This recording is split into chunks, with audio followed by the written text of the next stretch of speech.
friends, breads with friends, breads with friends, it's never going to end. Breads with friends, breads with friends, breads with friends, let's do it again. Brett, he talks to people about stuff. He's the podcast man. Oh my God.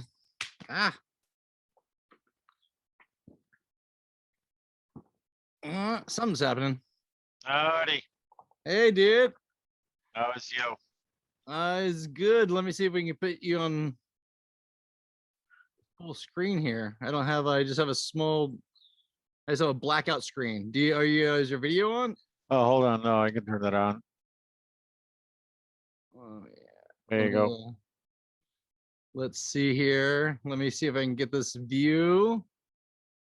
Gallery. Let's full screen. How come we're 1 second. How come we're up top like that? I have no idea. Let me see if I go view gallery. Gallery. That's strange. Hold on. We're gonna get this. How come it's like up on top of each other? Because you have to pin. Or click on speaker view. Click on the top right. You have a gallery view and a speaker view. So if you change it to speaker view, it'll change to whoever is speaking. If you change it to gallery view, it'll be side by side. Does it look side by side on yours? Because it's you're on top of me on this one. Yeah, but I went to the top right and I selected gallery view. Yeah, so that's the what top you got, right where right? it says view. Yeah. Well, I put gallery. I've got it on gallery. Oh, I don't know. Then try to pin me, I guess. Hold on a second. I've never had this problem before. Oh, it says the speaker, and then we'll get this together. Hold on. Huh. I wonder if we should just do it this way. Works. Does it work? Yeah, it works for me. I've never had this happen. Like, okay, so we'll just do it this way. I mean, let me get the little timer here. And all right. I mean, I don't know why it's sideways. I'm using my my new computer for the first time. So to do okay. I usually use my other computer. But let's just start. Yeah, go for it. I have no idea what topics you want to discuss. Just let it rip. Yeah, man. Let's just start with this is our 43rd episode of Brett's with Friends. I'm speaking with Tanto. What's your last name, Tanto? I just know you Goldstein. Goldstein. Goldstein. Goldstein. So Tanto is from what I know, is a Venice icon staple. We're gonna probably end up talking a little about Venice. A little bit with the arts, primarily music, but I do and I do believe that the community should have the ability to come out and create art, and a lot of people can't afford it. So we facilitate that through a couple of organizations. One is the Arts Foundation here in Los Angeles, specifically serves the underserved community, BIPOC community.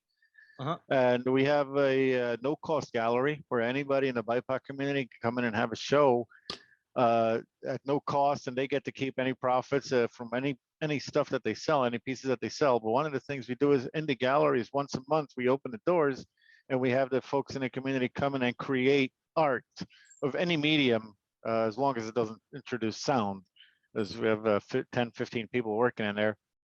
And we have the guidance of some really well-established artists that come in and guide them and help them and lend a hand, give support and whatnot and ideas. So yeah, I'm a little bit involved in the arts here and there.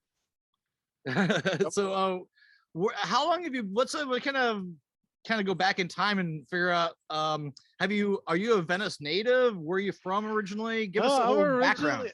Yeah, I'm originally from Brooklyn, New York. Born and bred. From there, in New York, I used to be in the fire department and EMS service, and cross-trained to the fire department. Went into the Air Force, did medical stuff in the Air Force as well. And but as a kid, I grew up not having access to any music or art, and I discovered it when I went out in the world. And to me, it became very important over the years. So whatever I can do to facilitate it, I do. And I'm not so much involved in this specifically in the local Venice scenes per se, but I am involved in the art scene as it pertains to society, overall. It's not necessarily the local community. And Venice has it. Venice has it fairly well covered. Sadly, Venice is undergoing some really interesting transformation, whether it's good or bad, depending on which side of the fence I guess you sit on. But Yeah. the unhoused population in Venice is kind of really closely interacting in sometimes in a negative manner with the art scene. Specifically, the boardwalk where the artists used to get together on the weekends is no longer, not many artists are coming out, so that's going down in popularity. But there's no easy solution for that. There's not really, it's not a solution per se. It's just we treat the unhoused community not well, and they have nowhere to go, and at the beach is perfect weather year round, so that's where they end up. Yeah, it's a pretty. I think I just saw today that Windward Farms got hit pretty hard last night. Yeah, it's not fun what's going on out there. I don't mean to laugh at it, but I'm not laughing that's at it as making fun of it. It's just such a quagmire, man. It's just yeah. I remember setting up like a long time ago. I set up for like 8 years on the boardwalk, and cut my teeth on Venice Beach doing that. And it just there's people are, hey, you still going down to Venice and selling your artwork? I said, no. Yeah, not no more. That in years. Yeah, it is a different world now. So a lot of people are refraining from going to Venice because of there's a little bit more violence going on out there, and sadly a couple of quite a few more drug users are out in the open. So it's in some parts of Venice it's become more unsafe. So some folks staying away. Not like we can get the solutions made up on this show. This is just a little podcast. But like I was talking to the people I have been talking to about the situation on the podcast have mentioned to me like triage housing is a really great step in the right direction, tiny homes and stuff like that. And but there's also a catch to that. They have to be sober to do those things. Yeah. Any for the most part, I mean, this is not just for Venice. This is throughout the United States. Most established housing and shelters have very strict requirements for you to be a member of. Like I was homeless at 14, and I was in a shelter, and I only stood there for 2 nights because you had to be indoors by 8 p.m. And it's like, I got to hustle for money, and 8 p.m. is when people are still out in the streets in New York City. So I need to be hustling. So after 2 days, I left the shelter. I slept on the streets. And sadly, it's the same way. It's like, but providing housing without providing any of the other support that these folks need is not a long-term solution, because they need job support, they need mental health support, they need job counseling, they need, these folks, even if they were to go out of job, they go try to get a job. They don't have a suit and tie. Not that we need a suit and tie to go get a job, but they don't have a pair of clean clothing. So it's more than just providing a roof over your head. Like some of them don't have, when we move into an apartment for the first time, we have to buy bedding, we buy cleaning supplies, we buy cooking utensils. These folks don't have any of that. So just providing a roof over their head is not going to do anything. It's short term, and nobody's going to survive just simply if you give them a roof over their head. We need a lot more support than simply housing. And there's a whole mental health issue that we've been ignoring for far too long that sadly comes into play a lot with nowadays with the unhoused community. Like I got involved in I have been doing emergency medicine since I'm 16 years old in a pre-hospital setting. And for years, I've been involved in serving the unhoused community with pre-hospital, injury care and whatnot. And it's gotten so much worse over the past 2 years. And now then when the pandemic hit, even the folks that hung on by their fingernails, they lost jobs left, right, and center. And there's so many people I know living in the cars. I mean, I know a physician that, yes, she got involved in doing illegal substances and drugs and whatnot, but she's living out in her car about 500 feet away from me on the streets. And I check in on her every day, and I'm trying to get her some counseling, and we got her clean. She's off the drugs now, but try to get permanent housing is not an easy task to do. Yeah. You know? Yeah. And these, yeah, it's like, But that's yeah. not just local here to Southern California. That is local to pretty much everywhere here in the U.S. It started. I mean, there's some really good write-ups on it, but it started back in the Reagan days when we abolished the whole mental health support system that we had, and mental health became a bad stigma.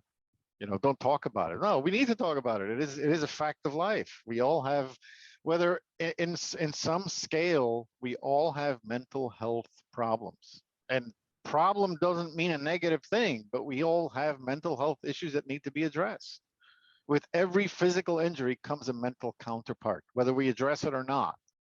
And if we ignore the mental health side of the physical injury for so long, it will sooner or later blow up in our face. And it's blowing up in our face.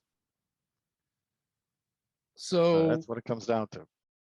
so is this just the way it's gonna be? We have to wrap ourselves around it and lean into it, and you know, because some of those places on the boardwalk are like, I was talking to my one friend. He goes, I was talking. This is like, and he's an architect, and he's like, and this is about a year ago when I was like, holy shit, did you see this stuff outside? I mean, there's like, you know, like small houses, you know, like really well built stuff. And he goes, Yeah. oh yeah, these wonderful art structures and installations. I was like, well, I don't know if they're definitely installations, but I don't know if they're art. I don't know. It's such a weird. I mean, is it? I guess there's no way of I don't Well, know. it's here and it's not going away anytime soon. But to accept it as okay and to proclaim it to be acceptable form of living is a fundamental nail in the coffin for society. It is unacceptable to have people living on the streets begging for food or selling themselves just to be able to eat. That is absolutely not acceptable. However, is the government willing to step in and do something about it? That's everybody goes around saying NIMBY, you know, not in my backyard. I don't want mental health housing support in my backyard. And here we are.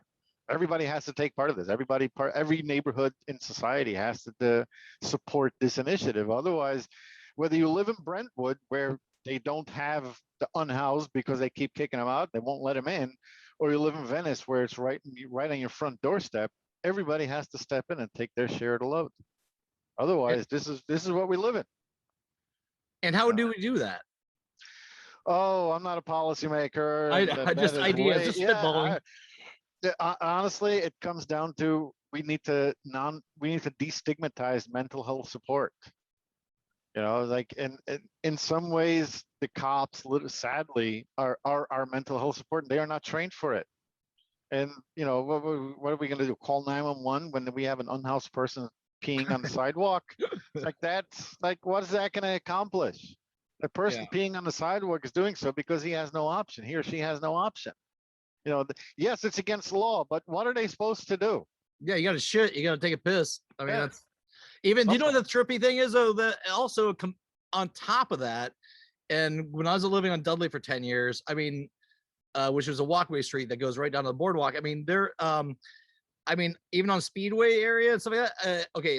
Okay, besides the homeless thing, there's people that come into Venice to party, to, you know, college students or whatever, all over the world come to Venice to go on the boardwalk and stuff like that. But they also end up peeing behind the dumpsters, and in the behind people's bushes, and on top of the already full capacity of what you can get away with without a place smelling like complete garbage the whole time. Yep. You can apply the whole concept of peeing on somebody's sidewalk or out in nature to, if you have an event in nature, right? You throw a party out not in your backyard, but I'm talking either in a Mojave Desert or in a forest or whatever it is, and you go camping by yourself out in the national forest, you're going to pee at the stump of a tree. But if you throw an event in the same forest and you have 3,000 people, you best bring porta potties. You don't want 3,000 people peeing. It's the same thing in Venice. If you have one or two people, or anywhere really in the world, you have one or two people peeing, okay, we had to pee really bad. And then which one of us has been on a long ass road trip and we had to really pee, and we were in the middle of nowhere, and we just pulled over the side of the road and peed. But if you have 3,000 people doing the same thing, it's a whole different, So yeah, peeing in of itself is something we do. But when you have a population of people doing it in an enclosed environment, in a small area, then it becomes a hazard. And it's not comfortable, and it stinks and reeks and invites rats and bugs and all kinds of things. Yeah, if we had more rain here, maybe it wouldn't be such it dilute the potion. Yep. It doesn't Yep. rain here all that much, and so it just No. stays. No, it does not. No, it does not. Not at all. So what are you working on right now? We'll get off that. That was a little bit of heavy subject. I'm glad we touched on it. But like, what are you working on now that you're excited about, projects wise and creatively and inspirationally? We want to inspire people on this show. Oh, show okay. people what other people are doing, and maybe let's go from Well, there. Well, one of the things we do is well, personally, this is not through an organization. It's just me personally. Is I have a full music production studio. You can kind of see the keyboard behind me over there. That is open to the community for anybody to come in and use to produce music or mix and master and whatnot. And if you don't know, if the person coming in has no idea how to do it, I can teach them a little bit and let them sit them loose. And the reason I offer that is because over the years I've collected a couple of $100,000 worth of software, and it's some really powerful computers running here, and I have the tools and the libraries and the VSTs and the software to make it happen. A lot of people can't. So I'm working with a couple of individuals, and we're in a process of doing a total of, I think it's 2 albums that we're finishing up now with 2 different individuals, and I had one other individual come in, and he's doing 3 soundtracks for movies. Nice. So that's it's nice that it's finally starting to come back. The music world is starting to open its doors and publish to the world, and we sorely need it after the year we had. We need the music and the arts and all forms of art. They feed our soul. We can all eat, we can all work, but when it comes to feeding our soul, we need some sort of the arts within there. Yeah, and the music industry is obviously definitely changed a great deal, to say the least. Yep. And Yep. but people are getting their music out there, and more people can hear it. Yep. Oh, it's also for free. That's a good thing and a bad thing, because there's a lot of more FUD out there. But within that FUD, you find some interesting gems. Like I was talking to an individual who was trying to figure out how to DJ, and I said, if you can do a mashup of 2 very different tracks, you get the concept of how to be a DJ. And he said, give me anything and I'll do it. So I said, give me Biggie Smalls and Frank Sinatra. And by God, he went out and gave me a bang up mashup of Biggie Smalls and Frank Sinatra. And it sounds amazing. But in my wildest dreams, I would have never done that. Yeah. So that's the art. A lot of people say music is not new. It's just the core notes, the progressions that everybody keeps repeating. Yes, that's fine and dandy. But up until a couple of weeks ago, I don't know of anybody that did, Biggie Smalls and Frank Sinatra together on a single track. And that's art to me. And that's what I try to enable when it comes to music. Nice. And can you tell us about that process at all, or just your creative process into, I mean, it sounds like you touched on a little bit, but can you go in depth into that a little bit? Oh yeah, sure. Absolutely. Mashups are kind of interesting. Yeah, I can send you a couple of samples you can use on your background. And when it comes to mashups, I try to stay within the copyright limits, meaning I never use more than 3 seconds of a song. And if yes, I'll loop those 3 seconds so you get it. So for mashups, it's kind of easy. You find your core, or the one that whatever track it is that you want to lay down the foundation, and then you use the second or the third and the fourth and the fifth, and however many you want to pile on top of it and go in and out. And so you have like a lot of people have done Michael Jackson with Freddie Mercury. Like Michael Jackson has damn good beats, and then he had a good voice too, but his beats were out of this world. And Freddie Mercury, his voice was out of this world, and he had damn good beats. So you take the best of Freddie Mercury vocals, you put them on a Michael Jackson beat, and together it sounds downright amazing. Crazy. So it's not that hard. You just have to find the stuff that meshes well, and sometimes you find the stuff that's not exactly synchronized, or they have different timing, but somehow they work. together. If you put a 3/4 over a 4/4, it'll match up every 12 cycles. So initially, when somebody listens to it, it'll sound weird, but then after they listen to it for a good 30, 45 seconds, like, wow, that actually makes sense. And that's what jazz is, really. Jazz is improvised music that does not necessarily follow music theory. You know, so then I think we're finally coming more and more of that as time goes on. Is a lot of people are bending the way of music theory and staying away from, or bending the rules of the 4/4s, and they're starting to come up with more interesting compositions. And frankly, I look forward to that. Yeah, experiment. I mean, it's always for me, painting and stuff like that. It's always experimenting. It's always where you're trying new things, and hopefully you for me, I mean, I did a painting recently where I was doing these smaller paintings as like sort of experiments, and then you with this palette knife stuff, which I love palette knife, but doing them, and then you kind of like I was like, let me zoom into that and make it bigger. So I kind of, and then I got a canvas that was huge, and I actually picked a piece of that idea and made it bigger. Yeah. So it's almost like and so and within that context, this other new thing came out. Yep. And that feels fucking amazing. Awesome. That's like when that's what you want. That feeds your soul, 100%. That feeds your soul. Absolutely. Because you always want to go, you want to surprise yourself as well. But I think that whole journey into that, you know, you're going deeper into an idea of an abstract thing, which was a corner of something else, and then you're bringing it bigger, and then it's like, oh, there's a whole world in there. There's a whole, I can play in this realm for a while. It's sort of you break the code a little bit. Yep. No, absolutely. Yeah, it's just there's again. The whole music, the music industry is changing, but it's changing in the way we listen to it, not in the way it's being made, except for the masses now have access to make music. You know, Ableton has the barrier to entry on Ableton is practically nil. You know, if you have 14-year-olds, 12-year-olds making music on Ableton now, which is really nice. And there's other DAWs that the entry point for price. I mean, Studio One is free if you want to use the artist version. If you want to upgrade, it's I think $199 or whatever it is. But the barrier to entry now to make music is pretty damn low, and you don't need a powerful machine like you used to. You can even run it on Windows. So use your Windows laptop that your dad passed down or your mom passed down from work, and start ripping out music, and the world will listen to it. Put it up on SoundCloud. Absolutely, the more the merrier. It's crazy, right? From LimeWire to this, what, 20 years from being, I mean, we couldn't like I did a film called Salome, and I couldn't find music. This is like a while back, 2004 or something like that.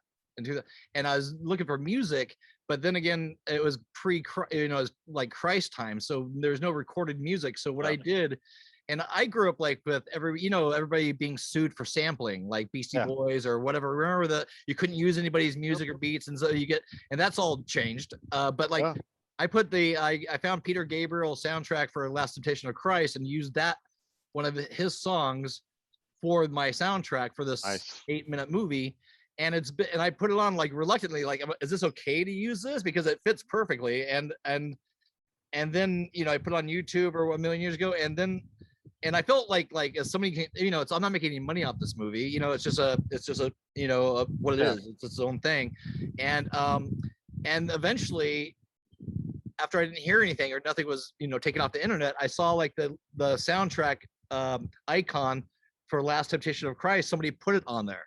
Yeah. So I was like, okay, well, somebody wrote off on this. Somebody saw it, was like, they'll make money off it. As long as you're not monetizing it, YouTube can make money off it by making sales. Sure, they'll take it. No, they don't. You're not monetizing it. But Instagram doesn't let you do that, does it? Some songs, yes. Some songs, no. If they have a licensing deal with them, with the whoever owns the rights to the song, then if they have a licensing deal, they'll let you put it up. But if they don't have a licensing deal, no, they won't make you take it down. Yeah. So what probably happened is YouTube probably had a licensing deal with whoever owns Peter Gabriel's music. Yeah, it's so So where do you see this going? Like, can we get like a lens into the future and like see how this plays out? Like, I always like doing predictions on the show. Where do you like? Let's be Nostradamus for a moment. What do you How do you see from where it's been in the short amount of time? Even like, what did we have cell phones when we had the internet, or did cell phones came afterwards, right? Yeah. So that's a whole other ball of Yeah, wax because now that's they're weird. working in conjunction with each other. Yep. But like, where do you see this going?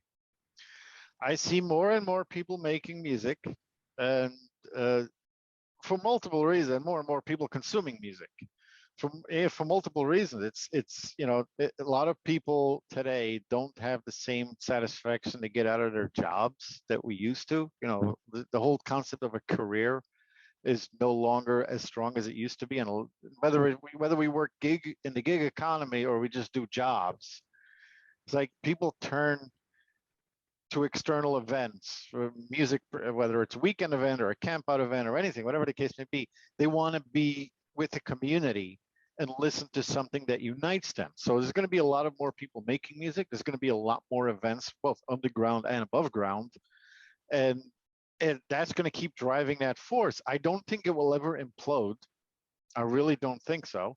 I mean, nothing, based on over the past 15, 20 years that we've given access to the world to make websites, right? It's something that didn't exist 20 years ago. Websites don't implode. They either stop being maintained or people maintain it. Same thing is going to happen with music. If I'm going to release music today and I upload it to SoundCloud, it's going to stay there forever. And we have more and more of that. And people start doing it as a full time, and then they get burnt out and they stop and they release 20 tracks and that is it. Or even if they only release one track and that's it. But they made more, and the population is growing. So there's more and more people doing this, more and more people with the lower and lower barrier of entry to create music. Oh yeah, it's going to keep growing. And there's going to be more and more gems. I mean, look at Billie Eilish. She was nobody. Her brother, who actually lives right around the corner from me, so I kind of got to meet him, but her brother made her music in his bedroom, in that house right there, where my neighbor. Yeah, she's also super fucking talented. And that's how Billie Eilish came out. Yeah, I to this day I still haven't. Yeah, but I have sadly, I don't know if it's sadly or not, but I still haven't listened to any of her music. But yeah, I'm assuming she has an amazing voice, otherwise she wouldn't have gotten this far.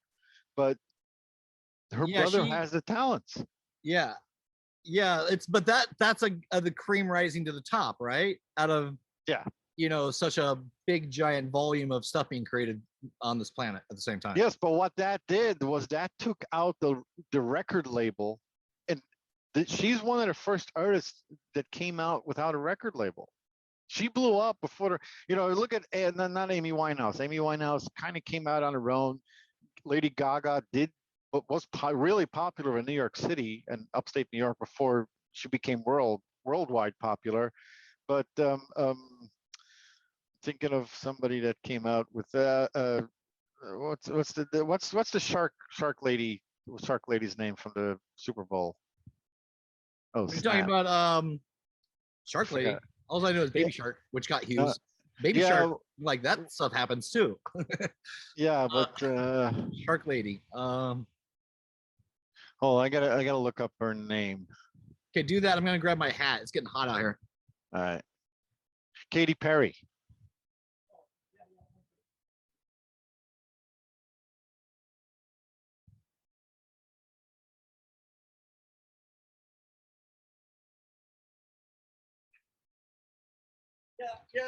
I was sorry, the sun just got hot in my no worries. The hair I used to have to cover up from the sun. I was thinking I was thinking about Katy Perry, which is she's in my opinion, again, this is lowly me talking. Katy Perry's the exact opposite of Billie Eilish. Katy Perry has a whole team making her music behind the scenes, and she just fronts it. Whereas Billie Eilish actually sits there and makes all the music from the ground up. So the two of them, extremely different, very different. And Katy Perry came out with a record label. Without the record label, Katy Perry probably would not be Katy Perry. Billie Eilish became Billie Eilish before a record label. So we're going to see more Billie Eilish coming out in the future. And the record labels don't like it. I don't Well, need who gives a you. I fuck what got the record social labels care media. about? I The mean, record let me, labels never cared for anybody anyways. They never cared about yes, but anybody. they used to control. I mean, look at Little Nas X. Little Nas X is popular because one of the reasons is because TikTok. One of his first songs became popular on TikTok before the world ever heard it outside of TikTok. That's where it started gaining traction, and now everybody knows Little Nas X. You Yeah. know, but again, he did not need a record label to make it where he is today. Now he has a decent record label. You know, I have no idea who it is, but that's the music, the business side of music is changing in front of our eyes. Just like most other things when IT got involved, you know, information technology, the ability to mass produce or produce something and then mass distribute it is something society as a whole has never seen until 15 years ago. And it's changing, but it's not, I mean, it's changing in drastic ways, and the future is very interesting. Yeah, it's like we're, about living in the now and all that stuff, of course, but it feels like we're living in, I used to think about living now and meditate on it, like back in Eckhart Tolle days or Alan Watts and all this stuff. Yeah. But now that we're being forced, it feels like, I'm not just some dude, but it feels like we're being forced to live in such a now moment more than ever. We are. It is because it is evolving so quickly. Yep. We're breaking down the barriers and crushing down the walls literally on a daily basis. Do you think we're doing it, or is it just happening and now it's on like a trigger? No, we're doing it. We're doing it. I mean, honestly, think about it. 20 years ago, do you really think you'd have a very outwardly gay black man riding around in tight jeans and a horseback music video on MTV in circulation? I don't think so. And it's each one of us is pushing the boundaries, and that's what we should be doing with the arts. So we live in back when Nostradamus and the other greats from the Renaissance area, and Da Vinci. I'm by no means, Da Vinci, I'm by no means an art historian, but when they introduced the concept of depth in paintings, that broke the mold. And there have been a couple of iterations of breaking the mold throughout the history of art, and we are seeing it as we see now. And it's not gonna, Da Vinci didn't do everything in one day. It took him years and years, and the people that worked with him, under him, his students, his co-artists, it took them 50 odd years to break the mold into what art is. And we are living through those times today. Absolutely. Yeah, it's exciting. It can very be a little exciting. It can be also a little heavy too. It feels like you get I guess you go through psychic waves of it, right? It's like, whoa, now you're feeling normal, but then. Yep. But yeah, I mean, and especially with the pandemic, we had a shit year of 2020, and that's going to give the art world a whole lot of invigoration in the years 2021, 2022, 2023. And we're going to see some amazing stuff come out of it. Whether it's, look at cryptocurrency is something, again, the world never expected to be useful or actually accepted by the general public. And it all changed in 2020. Well, I remember growing up as a kid, this gives us some sort of weird context of like where we were. But like when, do you remember like when people were like, the credit card thing was happening, like, I don't know, what, 30 years ago, where people were starting to talk about how they would be just, the currency would be going to your card instead of using cash. And I was like, nah, no one's never gonna want to have cash on them. Cash is king.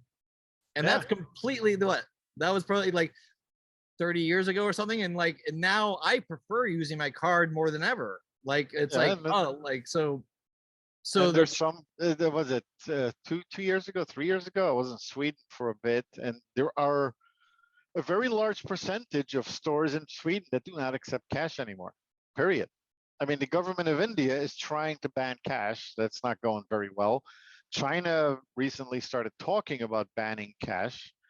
But yeah, the days of carrying cash are I'm not going to say over, but their end is in sight.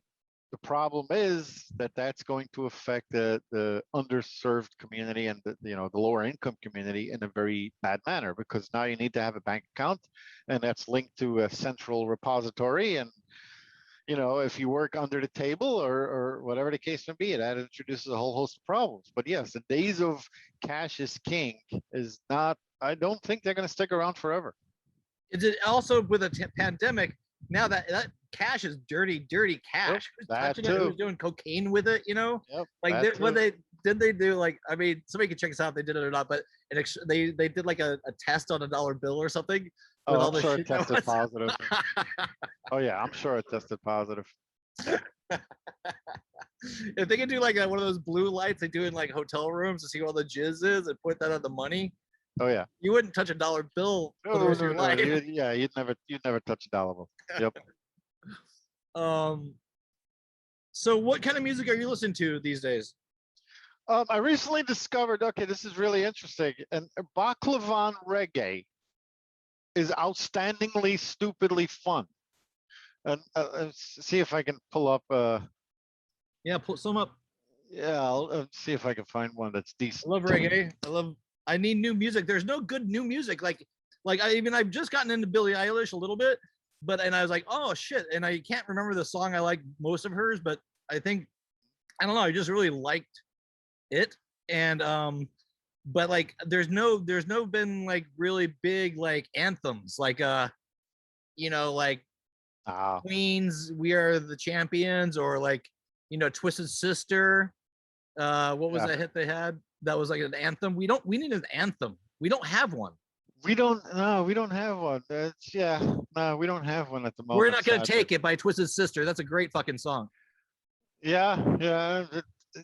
You know, I don't know if any of the artists that are up there. Oh wait, are sorry. going- Put that. Do that again, and I'll put. You sent me something, but I just saw it late. Yeah, I sent it up and I put it up in chat. So one of the better Balkan Okay. reggae songs I ever found. The damn thing is So just delightful. what do I press? You just play it. It's a YouTube video. Oh well, that. It should be able to play it in the background. Can you but- see me on the screen still? Yeah, I can still see you on the screen. I don't know how to.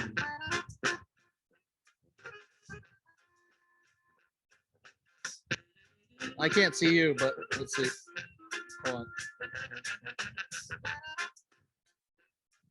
No, listen to it on your free time when you get a chance. It's seriously good music. Oh, this is great. Oh, yeah. Hold on, let me. It's reggae music with an Eastern European full-on orchestra. Hold on. Hold on. This is what happens when I try to get too technical. Ah, Hold on 1 second. I need to. Oh God, hold on. Hold on 1 second. Every time this is nice. it's seriously good. No, it's fucking awesome. I love it. Thanks for turning me on to that, because I'm really jonesing for like new music, you know. So I was talking to Rick Overton, and he turned me on. I've actually, through this podcast, people are turning me on to the really cool music. So thanks for that, because If you like jazz and you like heavy metal, listen to a band called Volto, Volto. oh wait, your volume, your Okay, sound there. sounds funny. Is that better? Yeah. If you like jazz, but you also like rock and a little bit of metal, listen to a band called Volto, Volto. Okay. They're just astronomically great. But what I was saying earlier, no, I don't think we have an anthem for the pandemic, because I don't think that I haven't heard of whether it's Lady Gaga or any of the other big ones really come out with a song that captures the moment. You know, nobody's really come out with anything that's. Little Nas X is about the only one that came out with an absolute blistering song. What was the name of that song? Oh, he came out with quite a few of them. I mean, the horseback one. Shoot, I don't remember the name of the song, but Oh yeah, I saw that the Grammys that 1 year before everything shit hit the fan. yeah.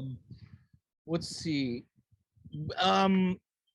What else? Is there any things that you would like to talk about that you haven't talked about on these sort of shows, or that you kind of want to talk about that maybe I'm not thinking of? No, just the only thing is as the events, but again, the underground and the above ground events are starting to come back, and the people are going out to party and music and whatnot. And just remember that we all suffered through the past year. Everybody financially is rough. So the folks that are putting on the event have not been putting on events for a whole year. So don't ask to get in for free. It's not cool. It's like the 15 or 20 bucks that it costs to go to a one night event in the underground world, or the 100 bucks that it costs you to go to a weekend camp out.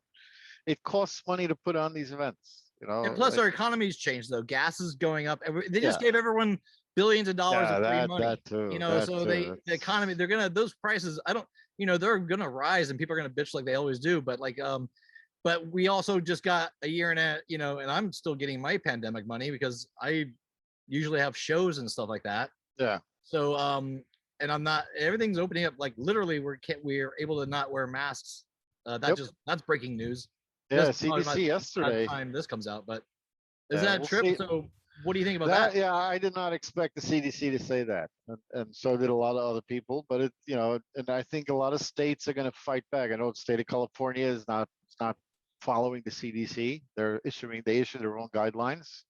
But as of right now, in the state of California, masks are still recommended and in some cases required. So yeah, I have questions for the CDC. I do not have any answers because to me, they made that change in policy way too soon. Like Did you get vaxxed masks. yet? Oh yeah, I got vaxxed way back in January. Which one did you do? Pfizer. I just got my vax 2 days ago. Oh, nice. Which one did you get? The Johnson and Johnson. All right. Welcome to 5G. Jeez, that was fucking. That I yesterday I got it 2 days ago. So yesterday I'm actually feeling normal now.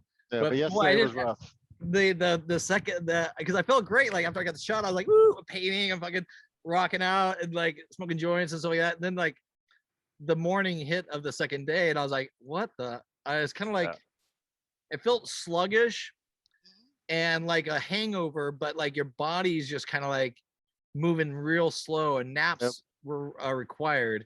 Like I get up for a second and want to do something, and like because I got to motivate, and then I was like, I'm taking a shower, my third shower of the day, and I'm rolling back into bed.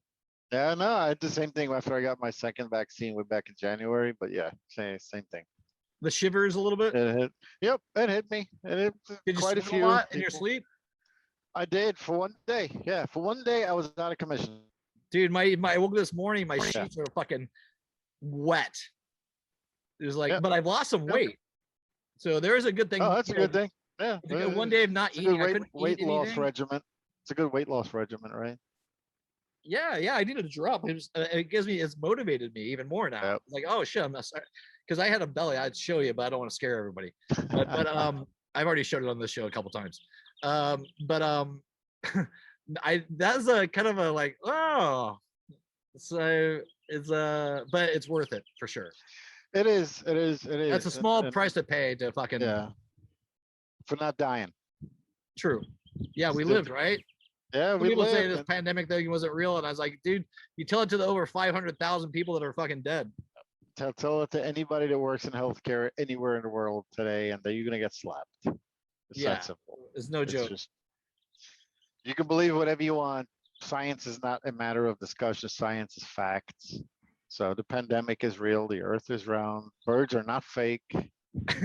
Giraffes do exist. What do you think about this Mars? Have you heard about this moon loop thing that Elon Musk is doing? No, I did not. I tend not to follow Elon Musk too much. The man spits a lot of hot air. Well, tell us about it. What's your opinion?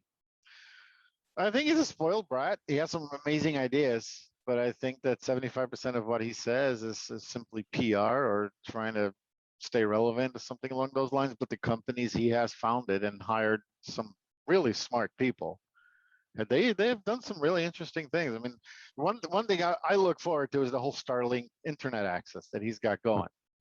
That's going to change how we communicate. Like the ISPs will no longer be man in the middle. They won't hijack our DNS. No, it'll be fine. Can you just explain the last two sentences you just said?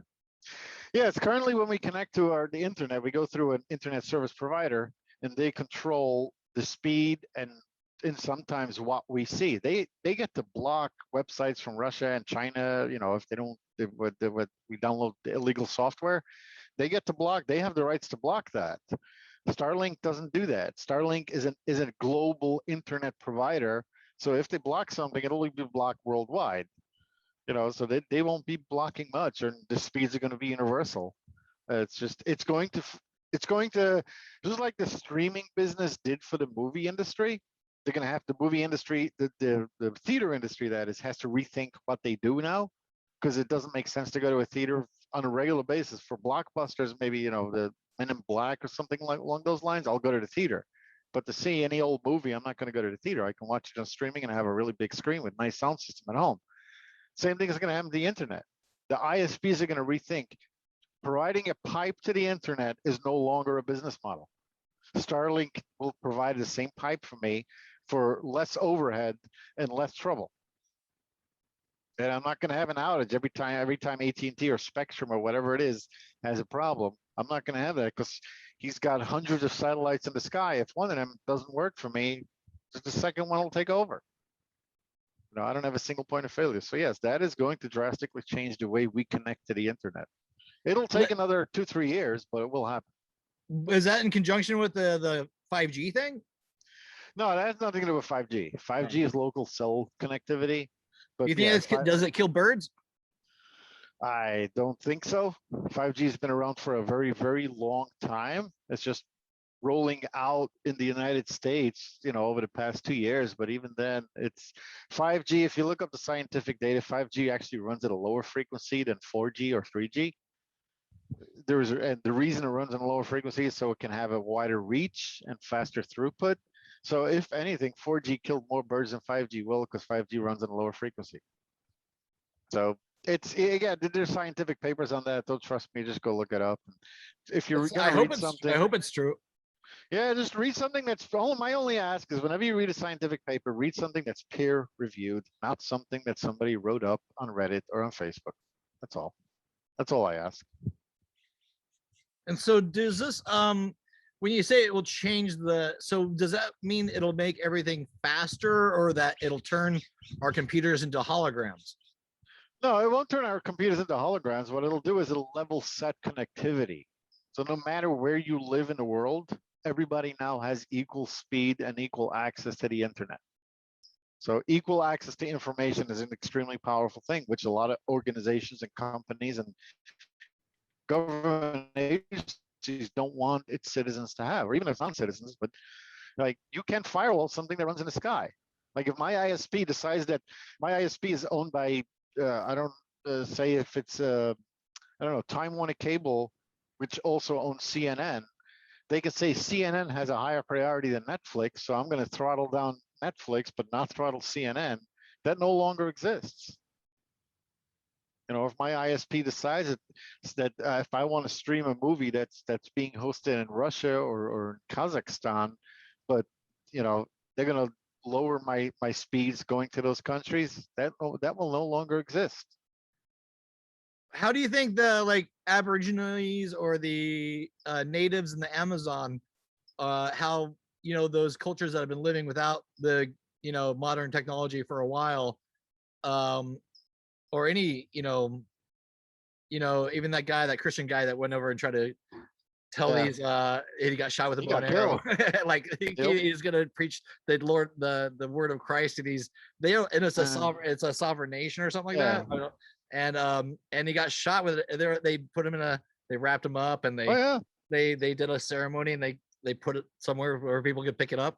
as well as they should. Don't go into like, who was it? I can be a little bit vulgar here. Vulgar. We like vulgar. Yeah. Was it that TV show, and then they made a movie out of it, Downton Abbey? The lady, the matriarch of the house, says, religion is like a penis. It's okay if you have one, just don't wave it in my face. And it's the same thing applies. You have your ideas, your ideologies, fine and dandy. Just don't force it upon me. That's all we ask. That's all anybody really asks. I have no problem. Whatever religion you have, or whatever your belief system you have, works for you. Put it in my face. Yeah. So, wow. Well, this has been an informative conversation. I feel like, the moon loop. You know Yeah, that. I have. Okay, I know I you. do not know anything about the moon loop. So Okay, check this sadly. idea. Check this idea. Okay, well, this is Sure. what they're gonna do. They're gonna jam this they're gonna fly a rocket. It's being paid by from this billionaire, I do believe he's a Japanese guy named Kazuku or something like that. And they're gonna fly around and orbit the moon and come back. All right. And they're gonna do this, and it's gonna take 3 to 4 or 5 days to do this. But it's the craft holds up to 40 people, but he bought all the seats. Nice. So he invited Elon to be on that trip. But when what basically they're gonna do is they're gonna go around the moon and past it and go to the come close to the surface. They want to come really close to the surface. And then as they come back, they're gonna fly out far. And so that the moon is in the foreground of the Earth. Oh, okay. And then when they come back past it, they're going to come close to they're gonna maybe go into the atmosphere of the moon and come back to Earth. Oh, sweet. Yeah, I mean, that's space tourism. I'm all for it. Knock yourself out. Would you do it? Science? I wouldn't do it. I don't have the 3 days, 4 days to give up to do that. And I definitely cannot afford it. Yeah, No, however like- much it costs. Well, when this guy, this billionaire guy who's kind of financing this whole thing, or partly, he wouldn't say how much money he's given to the project. But he said that he's gonna, when he comes back, he wants to do another trip and invite for free. He's gonna invite a musician, an artist, a poet, and a scientist or something, some 5 category of people. And then to do this trip with him again. And then when they come back, he build like art based on that. That'd be nice. That would be nice. Yeah, I mean, you can use that as inspiration. That's a site that very few people in this world have ever seen live. So it'll definitely hit you if you go up there. Let's see the moon in the foreground of the planet. Yep. that is amazing. No, that would be amazing. Yes. But they gotta stop blowing up these rockets, man. Yeah. We have to do a lot of that. Stopping the whole. And also the carbon footprint. planet, Apparently, like them blasting off one of these rockets is like the equivalent of like what 5 billion cars. Like, yeah, it's the carbon footprint of putting a rocket up in space is astronomically high. Yep. Well, So, and on that note, let's wrap it up. Unless you have 1 minute, you want to plug anything? Tell us about your how people can find your anything about you, or if you want to about your music or. No, it's fine. If they need to look me up, I'm on Facebook at Tanto Goldstein. Feel free to ping me if you live in the local Los Angeles area, Southern California. If you need access to a music studio for production, mixing, mastering, you want to do it yourself, you are welcome to swing by appointment. Just ping me when you can, and we'll set it up. No cost. Anytime. I love it. Well, this has been a really fun time. I really appreciate you coming on the show, and I feel like my DNA or my molecular structure in my brain is fusing together, and I feel like I've learned some things. Sure. Wait, 1 second. Dogecoin. Oh yes, I invested in Dogecoin. You did. Are you? Oh yes. How is it going? I invested 2 years ago, and it was 0.02 cents.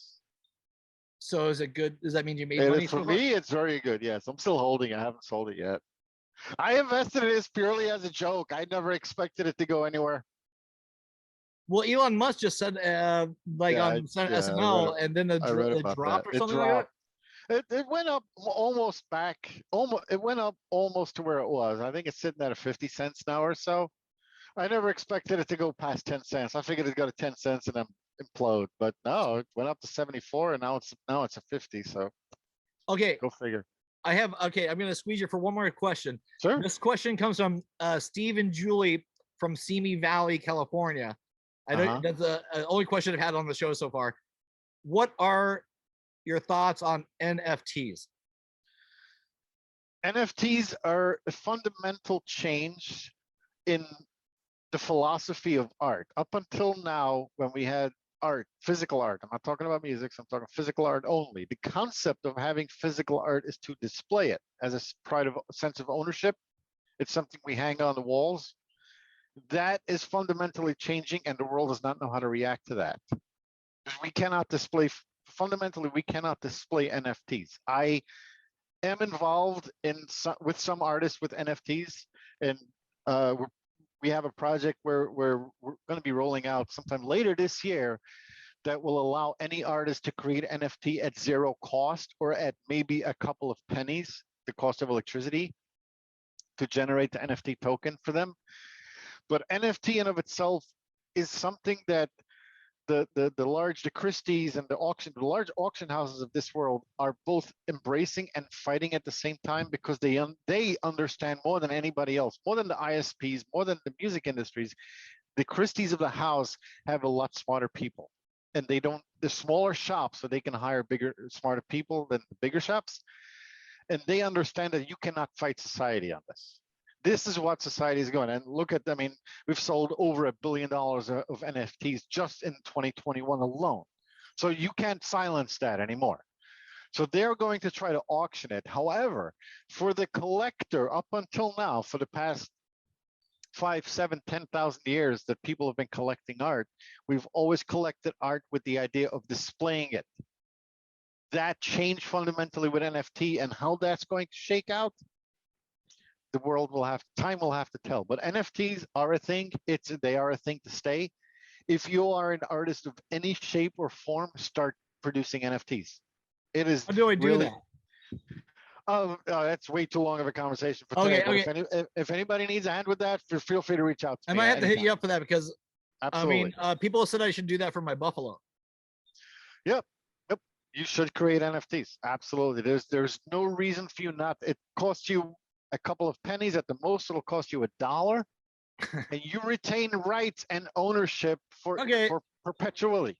All right. Well, I'll talk to you more about that later. But because I was that was the most incisive talk. I've asked a question to a few people. I still don't understand, but now after that conversation, I think I might know a little bit more. So thanks for breaking that down, because if things are changing this fast, we should know about this. Yep, absolutely, not a problem. All right, dude. Hey, man, that was my Breaths with Friends episode 43 with Tanto. Am I pronouncing that? Is it Tanto? Yeah, it's Tanto, but yeah, it's close enough. Tanto. That'll work. Yeah. I don't know why I said Tanto. No, we're good. Tanto Goldstein. Reach out to him. He's on social media, as you can find me. You can find him. Oh my God, you can find him. Yeah. All right. Well, hey man, thanks a lot. What are you gonna do the rest of your day? About to go head over to the different studio and make some music with some people. That's all. Well, have fun. I'll talk to you soon. All right. Take care. All right. Bye. Cheers. Yay, that was great. That was my conversation with Tanto Goldstein. Wow. I'll see you guys next time. Check out my website, brettwoods.com, and access more of the portfolio than a thing. And the timer just went off. And Brett's with Friends, YouTube it. Also, I'm on Instagram, Brett Woods, BRETTWOODS. There's 2 T's in there. 22 on Instagram. Talk to you guys later. Later. Bye-bye. Breaths with Friends, Breaths with Friends, Breaths with Friends, it's never going to end. Breaths with Friends, Breaths with Friends, Breaths with Friends, let's do it again. Brett, he talks to people about stuff. He's the podcast man.